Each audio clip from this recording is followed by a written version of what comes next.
जय हिंद बच्चों। आज हम लोग जो है ये सीबीएसई का जो ऑफिशियल सैंपल पेपर या गैस पेपर बोल सकते हैं उसका जो सीरीज स्टार्ट किए थे, जिसका आज क्लास नंबर 2 है और टोटल जो सीरीज चल रहा था हमारा उसका क्लास नंबर ये 11 कहलाएगा। तो चलिए इसका फर्स्ट क्वेश्चन हम लोग करते हैं। फर्स्ट क्वेश्चन बोल रहा है कि the angle of elevation of the sun when shadow of a pole is h metre high is h√3 h/√3 metre long is. तो देखिए इसको क्या ये कह क्या रहा है कि जो है एंगल ऑफ जो एलिवेशन है वो हम लोग को फाइंड करना है। ठीक है, एंगल ऑफ एलिवेशन। और बोल रहा है एक पोल है, ये पोल हमारा हो गया, इस पोल का जो हाइट दे रखा है वो कितना दे रखा है, ये h मीटर दे रखा है और ये एंगल ऑफ एलिवेशन हम लोग को फाइंड करना है। और इसका जो शैडो है, the angle of elevation of the sun when the shadow of a pole h metre high is h√3, मतलब कि पोल जो h मीटर हाइट वाला जो पोल है उसका शैडो का जो हाइट है वो कितना है, शैडो का जो मतलब कि वो है लेंथ है वो कितना है, h/√3 है।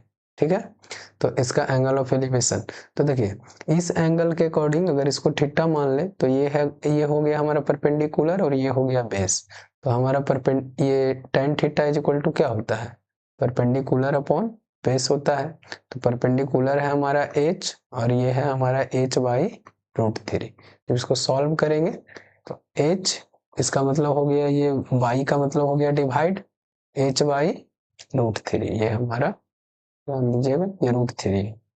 तो यहाँ से जब हम लोग h का वैल्यू निकाल, ये h इंटू हो जाएगा, ये फ्रैक्शनल क्या हो गया, डिवीजन हो गया, ये मल्टीप्लिकेशन में चेंज होगा तो ये हमारा हो जाएगा रेसिप्रोकल। तो h से h कैंसिल, मतलब हमारा ये आ गया √3। तो हम लोग का tan थीटा का जो वैल्यू आया है वो कितना आया है, √3 आया है। तो tan थीटा में ये थीटा जो है एंगल को डिनोट कर रहा है, तो ये किस एंगल पे जो है tan में √3 वैल्यू होता है, तो ये हमारा पढ़िएगा कि tan 60 degree is equal to होता है √3। तो इसका मतलब एंगल ऑफ एलिवेशन कितना हो जाएगा, 60 डिग्री। तो ऑप्शन डी जो है इसका करेक्ट आंसर हो जाएगा। चलिए नेक्स्ट क्वेश्चन हम लोग 11 की ओर चलते हैं। 11 नंबर क्वेश्चन बोल रहा है कि if sine theta is equal to a/b then sec theta is equal to पूछ रहा है। तो देखिए साइन थीटा हम लोग का दिया है, साइन थीटा a/b दिया है। तो sine theta is equal to हम लोग जो है ट्रिगोनोमेट्रिक आइडेंटिटी में क्या पढ़े हैं कि ये होता है हमारा परपेंडिकुलर अपॉन हाइपोटेनस, मतलब परपेंडिकुलर हो गया a और हाइपोटेनस हो गया b। हम लोग को चाहिए सेक थीटा का वैल्यू। तो sec theta is equal to क्या होता है, देखिए तो सेक थीटा जब हम लोग देखेंगे तो ये होता है हाइपोटेनस अपॉन बेस, है ना। अब हाइपोटेनस तो हमको पता है लेकिन बेस नहीं पता, तो हम लोग पाइथागोरस फॉर्मूला लगा करके यहाँ से क्या निकाल लेंगे, बेस। तो बेस निकालेंगे तो ये हो जाएगा रूट अंडर बेस, हम लोग लिख देते हैं। तो बेस हमारा हो जाएगा कितना, हाइपोटेनस का स्क्वायर, हाइपोटेनस है हमारा क्या बी स्क्वायर, और माइनस में ये हमारा जो है ए स्क्वायर परपेंडिकुलर का स्क्वायर हो जाएगा। तो ये हो जाएगा हमारा रूट अंडर में B square minus a square. तो हाइपोटेनस है हमारा बी और बाई में बेस हमारा हो गया root under b square minus a square. तो बी बाई जो है b by root under b square minus a square किस में है वो जरा देख लें, तो ये ऑप्शन डी में हमारा। तो इसका करेक्ट आंसर ऑप्शन डी हो जाएगा। अब चलेंगे हम लोग 13 नंबर क्वेश्चन में। 13 नंबर क्वेश्चन वो कह रहा है कि area of sector of a circle with radius R making an angle of x degree at the x degree at the centre is. तो देखिए area of sector of radius with circle R making an angle x degree, angle कितना दे रखा है, angle हमारा दे दिया है x degree, radius है हमारा, रेडियस है r। तो देखिए एरिया ऑफ सेक्टर क्या होता है, तो एरिया ऑफ सेक्टर आप लोग ध्यान में रखिएगा, एरिया ऑफ सेक्टर जो होता है वो होता है theta upon 360 degree into pi R square. तो थीटा किसको डिनोट कर रहा है, ये सेक्टर का जो एंगल है, और सेक्टर का एंगल हमारा दिया है x डिग्री, y में 360 डिग्री हो जाएगा, और इनटू में पाई, और रेडियस है हमारा r, तो ये आर स्क्वायर। तो x by 360 degree into pi R square, ये हमारा ऑप्शन सी जो है इसका करेक्ट आंसर हो जाएगा। उसके बाद हम लोग चलेंगे 14 नंबर क्वेश्चन में। 14 नंबर क्वेश्चन बोल रहा है कि area of quadrant of circle whose circumference is 22 centimetre is. तो एरिया ऑफ क्वाड्रेंट जो है सर्कल का जो है बताना है, जिसका सरकमफ्रेंस हमारा दिया हुआ है। सरकमफ्रेंस मीन्स पेरीमीटर भी इसको बोलते हैं। तो हम लोग देखें, पहले जो है एरिया अगर निकालना है तो एरिया के लिए हम लोग को रेडियस चाहिए, लेकिन दिया है सरकमफ्रेंस, तो सरकमफ्रेंस का यूज करके हम लोग एरिया फाइंड करेंगे। तो circumference of circle is equal to होता है 2 पाई आर। तो सरकमफ्रेंस ऑफ सर्कल दिया है 22 सेंटीमीटर, इज इक्वल टू हो जाएगा 2 इंटू 22/7 हो जाएगा। पाई का वैल्यू ध्यान में रखना है, और दिया हुआ भी है, और इंटू आर। आर हम लोग को नहीं पता, आर नहीं पता तो आर हम लोग को चाहिए। तो आर चाहिए तो इधर 22 है, इधर से ये 7 आएगा, तो इधर ये डिवाइड में है, इधर आएगा तो मल्टीप्लाई में। इधर 2 और 22 मल्टीप्लाई में है, तो इधर आएगा तो डिवाइड में, बच गया इधर आर। 22 से 22 क्या हो गया, कैंसिल हो गया, और आर का वैल्यू हमारा आ गया कितना, आर इज इक्वल टू आ गया 7/2।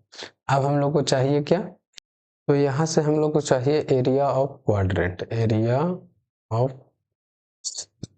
क्वाड्रेंट ये होता है हमारा पाई आर स्क्वायर बाई 4। देखिए पाई का वैल्यू हो जाएगा 22/7, आर का वैल्यू हमारा 7/2, उसी तरीके से यहाँ पे भी हो जाएगा 7/2, और बाई में 4।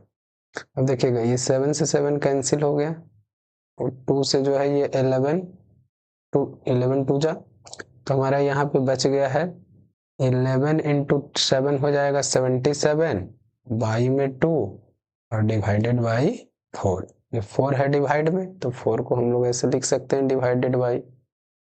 अब देखेंगे कि थोड़ा सा यहाँ पे हम लोग चलेंगे, तो ये हो जाएगा 77/2, डिवाइड को मल्टीप्लाई में चेंज करेंगे तो ये हो जाएगा 1/4। तो यहाँ पे आ गया 77/8 हो जाएगा। यहाँ से थोड़ा सा हम लोग का नीचे आ रहा है, इसे घेर लेते हैं। 77 ये हमारा आ गया 8। अब इसको जो है डिवाइड कर देंगे, तो 8 से 77 को डिवाइड करेंगे तो 8 9 जा 72, उसके बाद जो है बच जाएगा 5, तो 8 6 जा 48, उसके बाद 48 और 2 बच गया, तो 8 2 जा 16, और 8 5 जा 40, तो 9.625 इसका आंसर हो जाएगा। देख लेते हैं कि 9.625, और एरिया है तो ध्यान में रखना है कि एरिया है तो ये सेंटीमीटर स्क्वायर में आएगा, तो है ना, यहाँ पे देख लीजिएगा आप, एरिया जो है 9.625 सेंटीमीटर स्क्वायर में आएगा। तो हमारा ये ऑप्शन सी जो है इसका राइट ऑप्शन हो जाएगा। तो इसमें कॉन्सेप्ट बस इतना है कि सरकमफ्रेंस दे दिया है सर्कल का, और पूछा है एरिया किसका, क्वाड्रेंट का। तो क्वाड्रेंट का एरिया का फॉर्मूला हम लिख दिए हैं, सरकमफ्रेंस का फॉर्मूला, और यहाँ से फाइंड कर लेंगे इस तरीके से। अब हम लोग 14 नंबर क्वेश्चन देखेंगे। 14 नंबर क्वेश्चन कह रहा है कि अ bag contain 50 balls which 2x are red, 3x are white and 5x are blue. तो a ball is selected at random, तो probability that is not white। तो देखिए इसका करने का तो तरीका बहुत हो सकता है, लेकिन हम लोग जो है यहाँ 50 बॉल से कोई मतलब ही नहीं रखेंगे। हम लोग को पता है कि रेड बॉल है, व्हाइट बॉल है और ब्लू बॉल है, तो यहाँ से हम लोग टोटल बॉल भी निकाल देंगे। टोटल बॉल जो है हम लोग का ये दिया हुआ है, लेकिन हम लोग का एक्स के अकॉर्डिंग इधर दिया हुआ है, और अलग अलग बॉल भी हम लोग को एक्स के अकॉर्डिंग पता है, तो एक्स के अकॉर्डिंग ही हम लोग टोटल बॉल भी निकाल लेते हैं। तो ये हो जाएगा 3 2 5 और 5 10x, ये हमारा 10x बॉल जो है टोटल है ना। पूछा क्या है कि जो है रेंडमली जब बॉल निकाला जाता है तो probability that is not white, है ना, probability that is not white. तो देखिए वाइट नहीं होने का प्रोबेबिलिटी क्या होगा कि रेड या ब्लू होने का प्रोबेबिलिटी। तो हम लोग जो है इसका उल्टा निकाल देंगे कि रेड एंड ब्लू ना होने का प्रोबेबिलिटी, ये होने का प्रोबेबिलिटी। जब रेड और ब्लू होगा तो वाइट ऐसे भी नहीं होगा।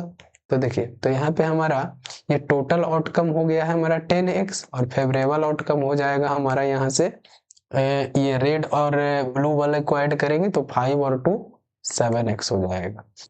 क्योंकि हम लोग से यहाँ पे आप ध्यान दीजिएगा कि यहाँ से पूछा है क्या कि वाइट नहीं होने का प्रोबेबिलिटी। तो वाइट होने का प्रोबेबिलिटी निकालते तो वाइट वाला लेते, लेकिन वाइट वाला नहीं होना है तो वाइट को छोड़ देंगे और रेड वाले को लेंगे। तो रेड 2x और इधर 5x, तो ये ब्लू वाला 5x है तो दोनों ऐड करेंगे तो 7x हो जाएगा। और हम लोग जानते हैं कि किसी भी चीज का प्रोबेबिलिटी जब निकालते हैं तो probability of event is equal to होता है favourable outcome by total outcome. Favourable outcome हमारा हो गया 7x और टोटल आउटकम हो गया हमारा 10x। x से x कैंसिल हो गया, देख ही लिए आप कैसे भी ये x से x कैंसिल हो जाएगा। तो ये हो जाएगा 7/10। 7/10 हमारा ऑप्शन ए में है, option A is the correct option. उसके बाद हम लोग चलेंगे 16 नंबर क्वेश्चन में। 16 नंबर क्वेश्चन देखिएगा कि कह रहा है the mean and median of statistics are 21 and 23 respectively, तो the mode of the data. तो इसमें आप एक फॉर्मूला एकदम रट करके रखिएगा जो कि मैं बता दे रहा हूं, three median is equal to mean plus mode, है ना। इसको जो है ये एकदम जो है ये रटिएगा इसको जो है अच्छे से, क्योंकि इस पे क्वेश्चन जो है पूछ ही देता है सीबीएसई वाला जो है। तो देखिए हम लोग को क्या क्या दिया है इसमें, मीन और मीडियन दे रखा है।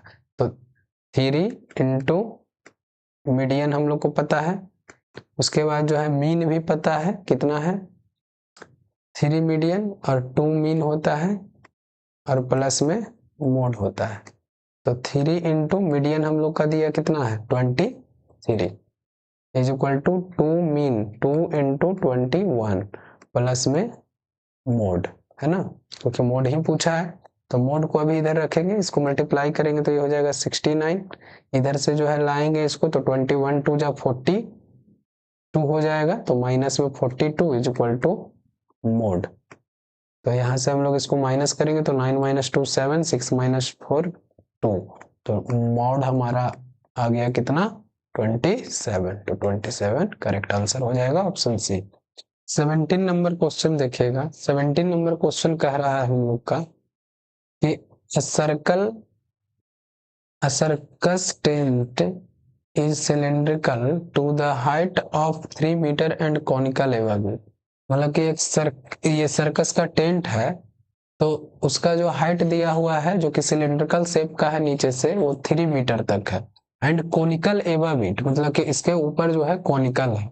If its diameter is 105 metre, diameter दे दिया है 105 मीटर, और स्लैंट हाइट दिया है हमारा, slant height of conical portion दिया है 53 मीटर। तो calculate the length of the canvas, मतलब कि जो कपड़ा लगने उसमें जो कपड़ा वगैरह लगने वाला है उसका जो है लेंथ पूछ रहा है। अगर जो है उसका विड्थ जो है वाइड है कितना 5 मीटर, वाइड मतलब कि उसका ब्रेथ दिया है विड्थ दिया है।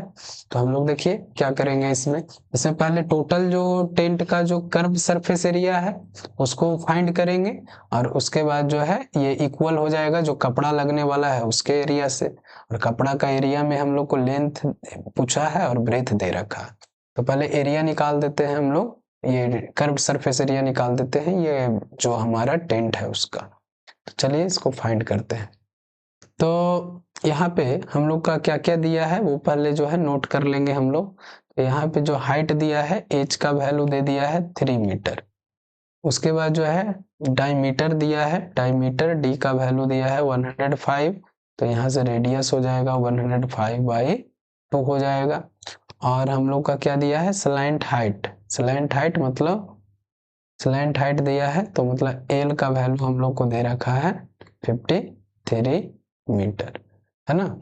और बाकी तो ये कैनवस के लिए दिया है, इसको हम लोग बाद में देखेंगे, पहले हम लोग कर्व सरफेस एरिया निकाल देते हैं। तो CSA ऑफ टेंट, ये पूरा टेंट का निकालेंगे। तो नीचे से सिलिंड्रिकल है तो सिलेंडर का कर्व सरफेस एरिया का फॉर्मूला क्या होता है, ये होता है 2πr(h) और प्लस यहाँ पे होगा, यहाँ पे हम लोग प्लस में ऐड करेंगे जो और शेप है, और नीचे से ये और उसके बाद क्या है, कॉनिकल शेप है तो कोन का जो है कर्व्ड सरफेस एरिया होता है πr(l). अब देखिए कर्व्ड CSA ऑफ टेंट जो है हम लोग को निकालना है, तो यहाँ से ध्यान देना है कि ये 2π, इसमें क्या क्या कॉमन हो रहा है, पाई और r कॉमन हो रहा है, तो पाई r को कॉमन ले लें हम लोग, तो कॉमन ले लेंगे तो बच जाएगा 2h प्लस में l बच जाएगा।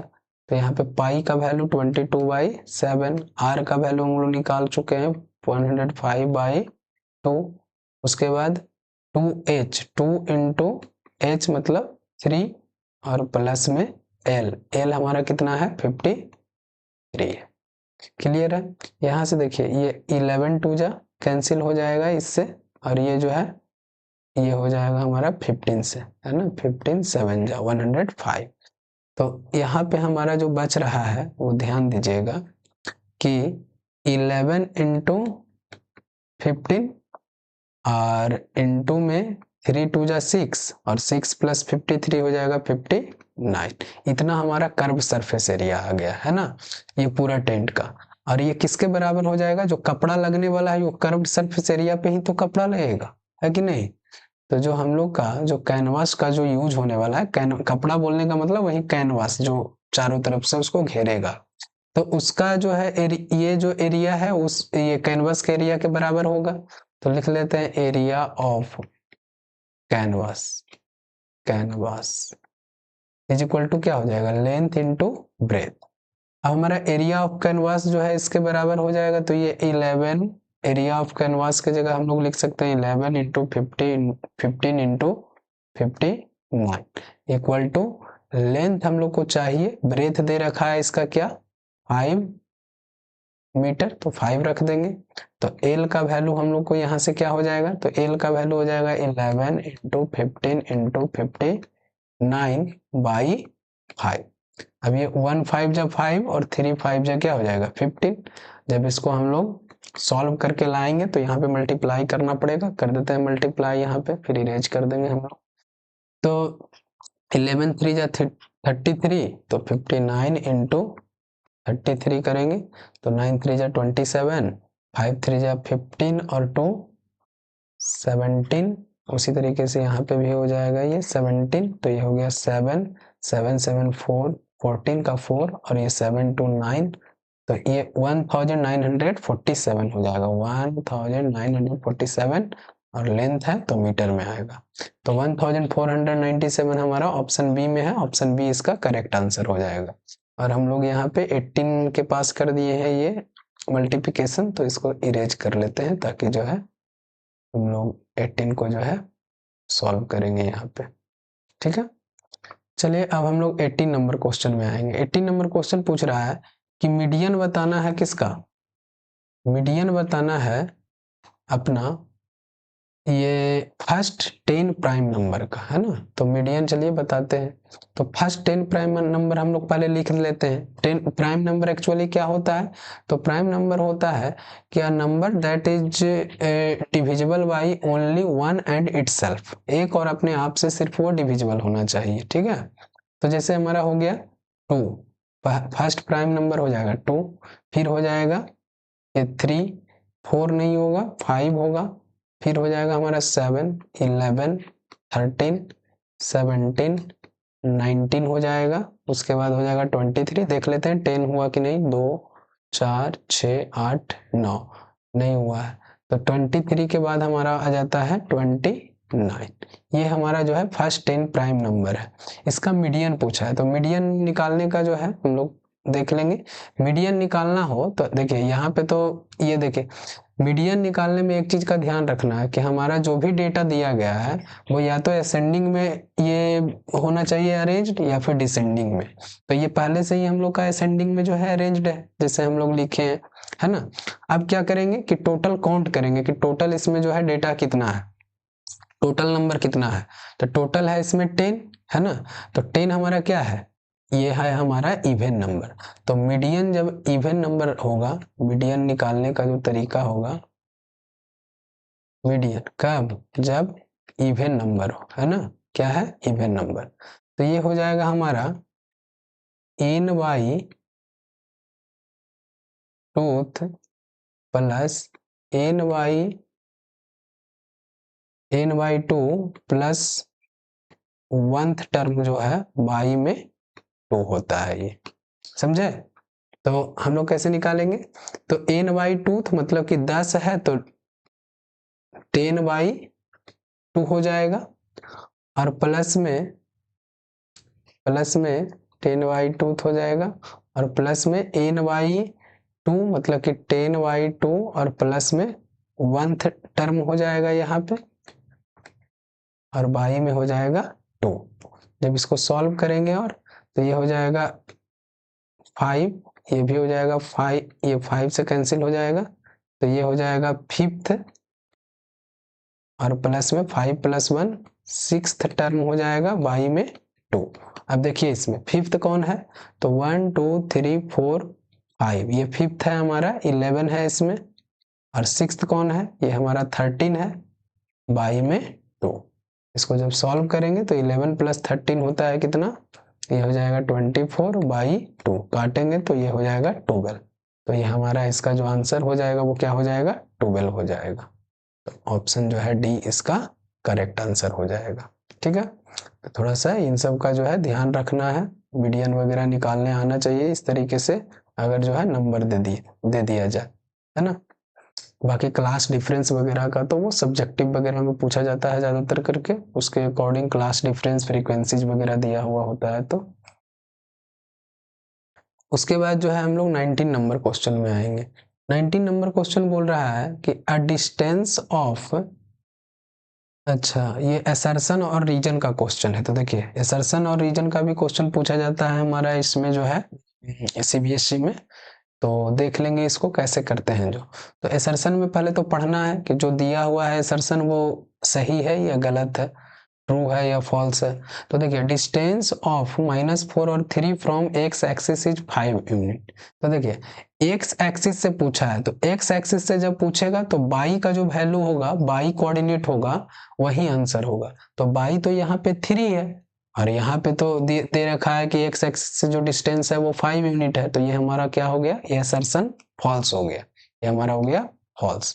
अब रीजन दिया हुआ रहेगा तो रीजन को भी पढ़ लेते हैं। यहाँ पे रीजन बोल रहा है कि distance of point A B from X axis is B E, जिसको हम लोग मॉड बी भी पढ़ते हैं। तो देखिएगा डिस्टेंस पॉइंट, तो हम अभी यही ना बताए कि अगर एक्स एक्सिस से पूछे तो जो बाई कोऑर्डिनेट होगा, है ना, क्या होगा, बाई कोऑर्डिनेट, और बाई कोऑर्डिनेट पे क्या है, यहाँ पे बी जो है शो कर रहा है, तो बी हमारा ही आंसर होना चाहिए, है कि नहीं। और उसमें भी मॉड बी, पॉजिटिव रहे निगेटिव रहे सब इसमें पॉजिटिव हो जाएगा, क्योंकि डिस्टेंस हमेशा क्या होता है, पॉजिटिव होता है।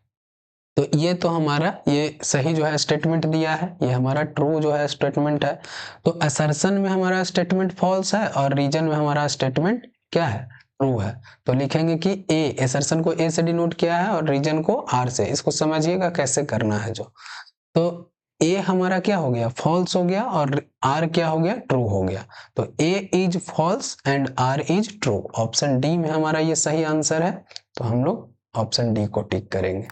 आसान सा होता है, बस कॉन्सेप्ट क्लियर होना चाहिए मैथ का। तो असर्शन रीजन का क्वेश्चन बहुत इजी पूछता है। अब देखिए 20 नंबर क्वेश्चन में बोल रहा है कि HCF of smallest prime and smallest composite number is 2। तो चलिए हम लोग निकाल लेते हैं। ये स्मॉलेस्ट प्राइम नंबर होता है हमारा 2 और स्मॉलेस्ट कंपोजिट नंबर होता है 4। इसका जो है HCF अगर हम लोग निकाले जाए तो 2 को हम लोग लिख सकते हैं 1 × 2, और 4 को हम लोग करेंगे तो 2 × क्या हो जाएगा 2। और HCF जब हम लोग निकालेंगे तो क्या हो जाएगा, HCF क्या होता है कि दोनों में जो कॉमन हो रहा हो, तो दोनों में कॉमन कौन हो रही है, सिर्फ 2 हो रहा है, एक 2 हो रहा है दोनों में कॉमन, तो 2 हो जाएगा। तो HCF हमारा 2 होना चाहिए। तो ये तो हमारा असर्शन जो है सही है, ये ट्रू है।